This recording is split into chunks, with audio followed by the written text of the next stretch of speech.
ফ্যাসিবাদী শাসক, আমি যা বলবো সে কথাই শুনতে হবে, তোমাদের কোনো কথা হবে না। আমরা 15টা বছর বিএনপি, জামাত সব বিরোধী দল আমরা 15, 16, 17 বছর এই ফ্যাসিবাদের বিরুদ্ধে আন্দোলন করে বলেছি, কর্তৃত্ববাদী শাসন, তুমি ফ্যাসিস্ট, তুমি অত্যাচারী, তুমি স্বৈর শাসক, তুমি দেশের সম্পদ লুটপাট করে বিদেশে পাচার করেছো, আত্মসাৎ করেছো, তুমি অবাধ নির্বাচনের ব্যবস্থা করে জনগণ যদি স্বাধীনভাবে ভোট দিতে পারে তাহলে তিনি আর ক্ষমতায় আসতে পারবেন না।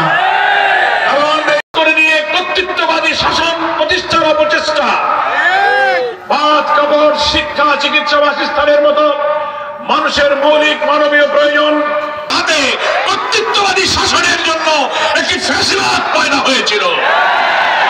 আমাদের গণতান্ত্রিক অধিকার ছিল না, আমাদের কোনো ভোটাধিকার ছিল না।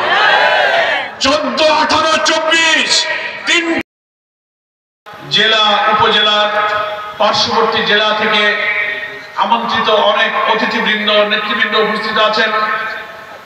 ইসলামী ছাত্র শিবির, শ্রমিক কল্যাণ ফেডারেশন, অন্যান্য বন্ধু সংগঠনের নেতৃবৃন্দ, গণমাধ্যমে কর্মরত আমার প্রিয় সাংবাদিক বন্ধুগণ, মুআজ্জাজ উলামায়ে কেরাম এবং আজকের এই কর্মী সম্মেলনে উপস্থিত আমার প্রিয় কর্মী ভাইরা এবং সুধীবৃন্দ, আজকের এই ঐতিহাসিক কর্মী সম্মেলনে নিশ্চয়ই আপনাদের হৃদয়ের সমস্ত তৃপ্তি সহকারে আল্লাহ তাআলার কাছে এই সম্মেলনের দৃশ্য দেখে শুকরিয়া আদায় করতে ইচ্ছা হচ্ছে।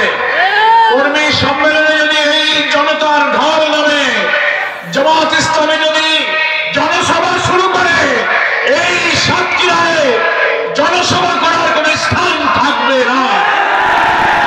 আমরা সেই মহান আল্লাহর কাছে সবাই শুকরিয়া আদায় করি, আলহামদুলিল্লাহ। প্রিয় ভাইরা আমার, জনতার মধ্যে কেন এত আবেগ, কেন এই গণজোয়ার, কেন জনতার ঢল নামে?